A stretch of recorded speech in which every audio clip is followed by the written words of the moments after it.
एक नवविवाहित तरुणी बाहेरून फिरून येते. फिरून घरी आल्यानंतर तिची अचानक तब्येत खराब होते. घरातील कुणीतरी तिला विचारलं, काही वेळापूर्वी म्हणजे घरातून बाहेर जाताना तर तू व्यवस्थित होतीस. मग आता लगेच तुला काय झालं? तू एवढी अस्वस्थ का आहेस? ती काहीच बोलत नाही.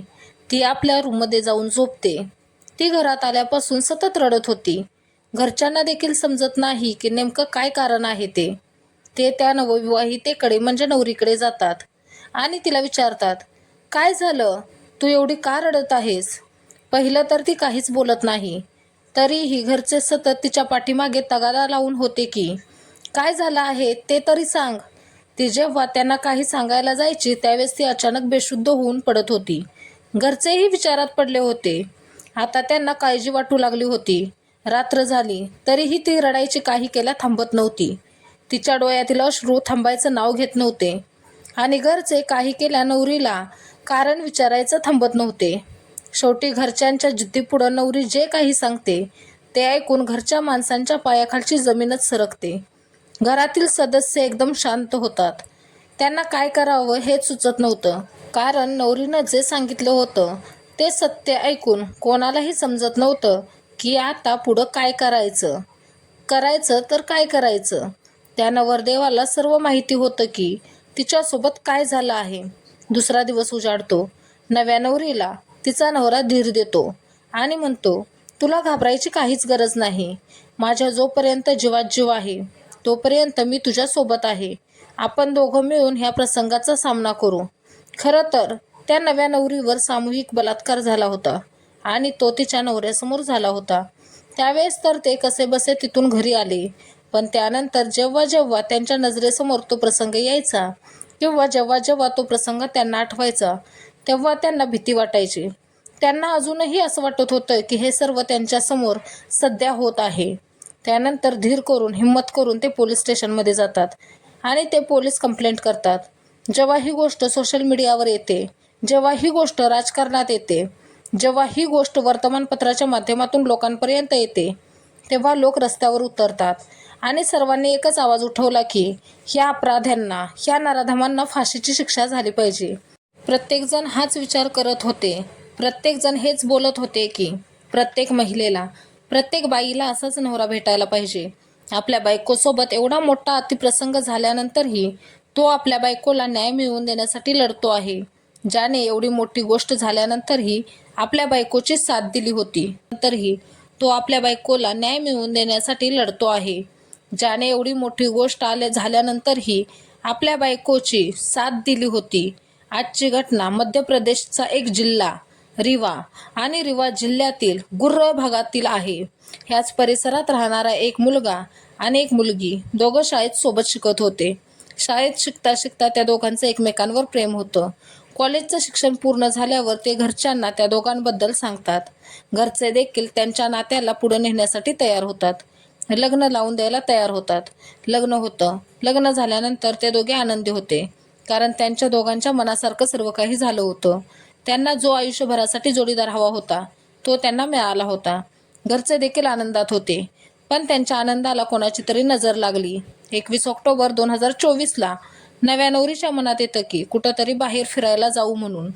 ते नवऱ्याला देखील याबद्दल बोलते की आपण कुठंतरी बाहेर फिरायला जाऊया, पिकनिकसाठी जाऊया. नवरा देखील या गोष्टीला होकार देतो. तो म्हणतो, ठीक आहे, काही प्रॉब्लेम नाही, आपण फिरायला जाऊया. 21 ऑक्टोबर 2024ला भैरव बाबा नावाचं एक ठिकाण आहे, स्पॉट आहे. तिथं एक मंदिर होतं. ते देवाचं दर्शन घेतात, इकडे तिकडे फिरतात. दोघंही भैरव बाबा मंदिरापासून काही अंतरावर एका खडकावर बसतात. एकमेकांशी सुखदुःखाच्या गोष्टी बोलू लागतात. त्यांच्या शाळेपासून ते लग्नापर्यंतचा जेवढा प्रवास होता त्याबद्दल ते एकमेकांशी बोलत होते. ते जुन्या आठवणींत रमले होते. तिथून थोड्या अंतरावर 5 मुलं होती जी पार्टी करायला आली होती. त्यांची पार्टी चालू होती. कोणी दारू पित होतं तर कोणी गांजा. त्यांनी अंगावर जास्त कपडे घातले नव्हते, शिवाय पॅन्टच्या. ते नव्या नवरीजवळ पोचतात आणि त्या दोघांना घेरतात. घेरल्यानंतर जसं तो नवरदेव काही बोलण्याचा प्रयत्न करत होता तसं त्याला जोराची कानाखाली मारली जाते. नवरदेव म्हणतो की तुम्ही आम्हाला का मारताय? जसं त्या मुलीने म्हणजे नवरीने विरोध करायचा प्रयत्न केला तसं तिलाही मारहाण करायला सुरुवात केली. दोघांना विनाकारण मारत होते. त्या नवरा नवरीला समजत नव्हतं की काय कारण आहे ते, त्यांना का मारत आहेत. नवरीला ओढत घेऊन वेगळ्या ठिकाणी घेऊन जात असताना काही जण नवरदेवाला जबरदस्त मारहाण करतात. त्याचे हात आणि पाय दोन्हीही झाडाला बांधतात. नवरी तिथं जवळच आहे आणि त्या नवरीवर आळीपाळीने 5 जण सामूहिक बलात्कार करायला सुरुवात करतात. ती रडत होती, ओरडत होती. तो नवरदेवही रडत होता, ओरडत होता, हात जोडत होता. तो सोडण्यासाठी याचना करत होता. जेव्हा जेव्हा ते आम्हाला सोडा अशी याचना करायचे, तेव्हा तेव्हा त्यांना मारलं जायचं. 1-1.5 तासाचा वेळ जातो. जेव्हा त्यांचं मन भरतं तेव्हा ते त्यांच्याच मित्रांना फोन करतात आणि फोन करून म्हणतात, एक कोंबडी मिळाली आहे, लवकर आलास तर लवकर मिळेल. जसं तो फोन ठेवतो तसंच थोड्या वेळात त्याचे 3 साथीदार घटनास्थळी येतात. ते देखील तिच्यावर बलात्कार करतात. हे त्यांचं कृत्य चालूच होतं. संधी बघून ते दोघं तिथून पळून जातात. जेव्हा हे तिथून पळून जात असतात तेव्हा एक मुलगा म्हणतो, कुठं निघाला आहात? तुम्ही कुठेही जावा, पोलिसांजवळ जावा, कलेक्टरजवळ जावा, कोणाही जवळ गेलात तरी कोणीही आमचं काहीही बिघडवू शकत नाही. आणि हे आत्ताच नाही तर ह्याच्या अगोदरही आम्ही किती वेळा असं केलं आहे, त्याचा काहीच अंदाज लागू शकत नाही, असं तो बोलत होता. आरोपींनी महिलेचा खाजगी व्हिडिओ शूट केला होता आणि या जोडप्यानं जर पोलिसांना या प्रकरणाची तक्रार केली तर तो सार्वजनिक करण्याची धमकी दिली. हे जोडपं रडत होतं, उदास झालं होतं, मनात 1000 प्रश्नांनी गोंधळ केला होता. ते गोंधळलेल्या अवस्थेत कसेबसे घरात तर पोहोचले, पण एक दुसऱ्याशी नजर मिळवू शकत नव्हते. कारण दिवसभर जे काही झालं होतं ते खूपच भयानक होतं, भयंकर होतं. त्या प्रसंगाला, त्या घटनेला पूर्ण आयुष्य विसरलं जाऊ शकणार नव्हतं. नवरदेव जाऊन एका कोपऱ्यात रडत होता. त्याला समजत नव्हतं की आता पुढं करायचं काय. नवरी जाते, तीही रडायला लागते आणि जेव्हा तिच्या सासरच्या लोकांना ही घटना माहिती पडते तेव्हा ती बेशुद्ध होत होती. सासूनं विचारलं, सासऱ्यानं विचारलं, घरातील बाकी सदस्यांनी विचारलं की काय झालं आहे, तू सारखी सारखी बेशुद्ध का होत आहेस, तुमच्यात काही भांडण झालं आहे का, का काही वेगळं असं कारण आहे. जेव्हा त्यांना असं प्रेमानं विचारलं जातं, प्रेमानं विचारल्यानंतरही खूप वेळानं त्या नवरीने आपल्यासोबत दिवसभर काय झालं हे सांगितलं, तेव्हा घरच्यांच्या पायाखालची तर जमीनच सरकली. घरातील माणसं विचार करू लागतात की आता काय करायचं. घरात वातावरण शांत होऊन जातं, उदास होऊन जातं. दुसरा दिवस उजाडतो. नवरदेव नवरीला विश्वासात घेऊन सांगतो, तुला काळजी करायची गरज नाही, तुझी यात काहीच चूक नाही. 7 जन्मापर्यंत सोबत जगण्याचं, सोबत मरण्याचं मी तुला वचन दिलं आहे आणि ते मी पूर्ण करणार आहे. जे तुझ्यासोबत झालं आहे ते अनपेक्षितपणे घडलं आहे आणि आता आपण दोघांनी मिळून या घटनेचा सामना करायचा आहे. तुला घाबरायची काहीच गरज नाही. शेवटचा श्वास चालेपर्यंत, शेवटच्या श्वासापर्यंत आपण आपल्याला जोपर्यंत न्याय मिळत नाही तोपर्यंत ही लढाई लढणार आहोत. नवरी जेव्हा हे सगळं ऐकते तेव्हा तिलाही जरासं हायसं वाटतं. नवरदेव आपल्या नवरीला घेऊन दुसऱ्या दिवशी म्हणजे 22 ऑक्टोबरला दुपारी 1:30 पोलीस ठाण्यात या घटनेची माहिती देतात. ते जोडपे पोलिसांना या घटनेची माहिती देत होते, पण पोलीस असं ऐकत होते की त्यांना त्यात काही रसच नाही, इंटरेस्ट नाही. पोलीस त्यांना म्हणतात, सध्या तुम्ही घरी जावा, तक्रार लिहून घेतली आहे, नंतर बघू. 2 दिवसांपर्यंत या घटनेला लपवून ठेवलं जातं. जेव्हा ही घटना मीडियात आली, जेव्हा मीडियाने ही घटना उचलून धरली, तेव्हा विचार केला जातो की एवढी भयानक घटना घडूनही आरोपींच्या विरोधात काहीच ॲक्शन का घेतली गेली नाही. आत्तापर्यंत तर आरोपी जेलमध्ये हवे होते. 23 ऑक्टोबर रोजी शहरात विभागीय परिषद होणार असल्याने पोलिसांनी हे प्रकरण गुंडाळून ठेवले. राज्याचे मुख्यमंत्री डॉक्टर मोहन यादव यांच्यासह देशातील अनेक मंत्री आणि उद्योगपती उपस्थित राहणार होते. अशा परिस्थितीत आपली प्रतिष्ठा वाचवण्यासाठी पोलिसांनीही बाब 2 दिवस लपवून ठेवली. पण 2 दिवसानंतर जेव्हा ही गोष्ट मीडियाकडे पोहोचली, ही घटना जेव्हा वर्तमानपत्रातून प्रकाशित झाली, जेव्हा सोशल मीडियात ही घटना हायलाईट होते, तेव्हा पोलिसांवर दबाव वाढू लागला आणि मग पोलीस ह्या घटनेला गांभीर्याने घेतात. ह्या केसवर काम करायला सुरुवात करतात. त्या परिसरात पोहोचतात तेव्हा पोलिसांना रिकामे ग्लास मिळतात, दारूच्या बाटल्या, गांजा, मोबाईल आदी साहित्य जप्त केलं जातं. सर्व आरोपी लिट्टी चोखा बनवण्यासाठी जंगलातील नाल्याच्या काठावर गेले होते.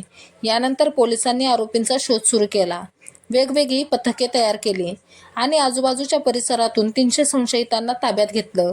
पोलीस संशयित आरोपीची चौकशी करत होते. 24 ऑक्टोबरला पोलिसांना एक व्हिडिओ सापडला, ज्यामध्ये आरोपी रामकिशन त्याच्या साथीदारांसह घटनास्थळी अर्धनग्न अवस्थेत लिट्टी चोखा आणि दारूची पार्टी करताना दिसला. त्यानंतर हा व्हिडिओ पोलिसांसाठी मोठा सुगावा ठरला. पोलिसांनी ताब्यात घेतलेल्या रामकिशन आणि 5 आरोपींची चौकशी केली असता त्यांनी आपल्या गरिबीचे कारण पुढे केले आणि म्हणाले, आम्ही गरीब कुटुंबातील आहोत. आम्ही मोलमजुरी करून कुटुंबाचा खर्च भागवतो. आम्ही काहीही केलेलं नाही. आम्ही काहीही केले नसताना आम्हाला विनाकारण फसवलं जात आहे. या आरोपींना फसवलं जात नव्हतं, तर पोलीस फक्त त्यांच्याशी बोलत होते, त्यांची चौकशी करत होते. पोलिसांसमोर नवीन नवीन गोष्टी तयार करून सांगत होते आणि पोलिसांनी त्यांच्यावर विश्वास ठेवलाही होता. पोलिसांनी त्यांना जाऊ दिलं होतं. पण जसं पोलिसांना हा व्हिडिओ मिळतो, पोलीस परत त्यांना पकडतात. त्यांना अटक केली जाते. या घटनेतील 8 आरोपी हे नातेवाईक आहेत. यातील 5 आरोपी रामकिशन कोरी, रजनीश कोरी, दीपक कोरी, राजेंद्र कोरी आणि रवीश कोरी हे गुर्र परिसरातील एकाच कॉलनीतील रहिवासी आहेत. याशिवाय आरोपी गरुड व लवकुश हे नायगडी येथील रहिवासी असून सुशील कोरी हा रामपूर बघेलान येथील रहिवासी आहे. सुशील कोरी हा आरोपी रामकिशनचा चुलत भाऊ आहे, तर गरुड आणि लवकुश हे रामकिशनचे मेहुणे आहेत. उर्वरित आरोपी एकमेकांचे मित्र आणि शेजारी आहेत. यामध्ये रामकिशन वय 28, गरुड कोरी वय 26, सुशील कोरी वय 19, रमेश गुप्ता वय 27, रजनीश कोरी वय 25 यांनी पीडितेवर बलात्कार केला. तर लवकुश कोरी वय 23, राजेंद्र कोरी वय 23, दीपक कोरी 23-24च्या आसपास यांनी सहकार्य केले होते. या सर्वांना अटक केली जाते आणि त्यांची सक्तीने विचारपूस केली जाते. पोलिसी खाक्या दाखवताच ते आपला गुन्हा कबूल करतात. विवाहितेवर सामूहिक बलात्कार करणारे आरोपी दुष्ट आहेत. याआधीही त्यांनी भैरवबाबा मंदिर डोंगर परिसरात येणाऱ्या प्रेमी युगुलांशी गैरवर्तन व विनयभंग केला आहे. परंतु आरोपींच्या भीतीमुळे त्यांच्याबाबत कोणीही पोलिसात तक्रार केली नव्हती. पण यावेळी आरोपींनी मोठा घोटाळा केला होता, त्यामुळे पकडले जाण्याची भीती होती. पोलिसांपासून वाचण्यासाठी त्यांनी महाराष्ट्रातून पुण्यात पळून जाण्याचा कट रचला होता. आरोपींना त्या परिसरात फिरायला येणाऱ्या जोडप्यांशी गैरवर्तणूक करण्याची, छेडछाड करण्याची सवयच लागली होती. हे आरोपी गैरवर्तणूक करून त्या जोडप्यांना घटनेनंतर धमकी देत असत की मी मीडिया प्रभारीचा मुलगा आहे. कलेक्टर आणि SP ही माझे काहीही नुकसान करू शकत नाहीत. आमचं कोणीही काहीही बिघडू शकत नाही. आणि ते लोक इज्जत जाईल या भीतीने कोणाला काहीच बोलत नसायचे. मीडियाच्या माध्यमातून अशी घोषणा केली गेली आहे की भूतकाळात कोणासोबत जर अशी घटना घडली असेल तर त्यांनी पोलिसांना संपर्क करावा. त्यांचं नाव गुपित ठेवलं जाईल आणि आरोपींवर कठोरात कठोर कारवाई केली जाईल. ही घटना सोशल मीडियावर जेव्हा व्हायरल होते तेव्हा लोकांच्यात संतापाची लाट उसळली होती. लोक अशी मागणी करत आहेत की आरोपींना फाशीची शिक्षा झाली पाहिजे आणि त्या नवऱ्याला खूप खूप सलाम, कारण त्याच्या बायकोसोबत एवढी मोठी घटना घडली असताना तो तिच्या पाठीशी खंबीरपणे उभा राहिला. रेवाचे आयजी महेंद्र सिंग सिकरवार म्हणाले की ही घटना अत्यंत क्रूर होती. आरोपींवर एक कडक कारवाई करण्यात येत आहे. 15 ते 20 दिवसात चलन सादर करण्याचे प्रयत्न सुरू आहेत. फास्ट ट्रॅक कोर्टात केस सादर करणार आहेत. 2022च्या नॅशनल क्राईम रेकॉर्ड ब्युरोच्या अहवालानुसार मध्य प्रदेशात देशातील 3ऱ्या क्रमांकावर बलात्काराच्या घटना 3029 झाल्या आहेत. राजस्थानमध्ये 5399 आणि उत्तर प्रदेशात 3690 प्रकरणे नोंदवली गेली. 2023ची आकडेवारी अद्याप जाहीर झालेली नाही. ही घटना सांगताना कोणालाही दुखावण्याचा किंवा त्रास देण्याचा हेतू नाही, तर तुम्हाला जागरूक करणं आणि सतर्क करणं हाच यामागचा उद्देश आहे.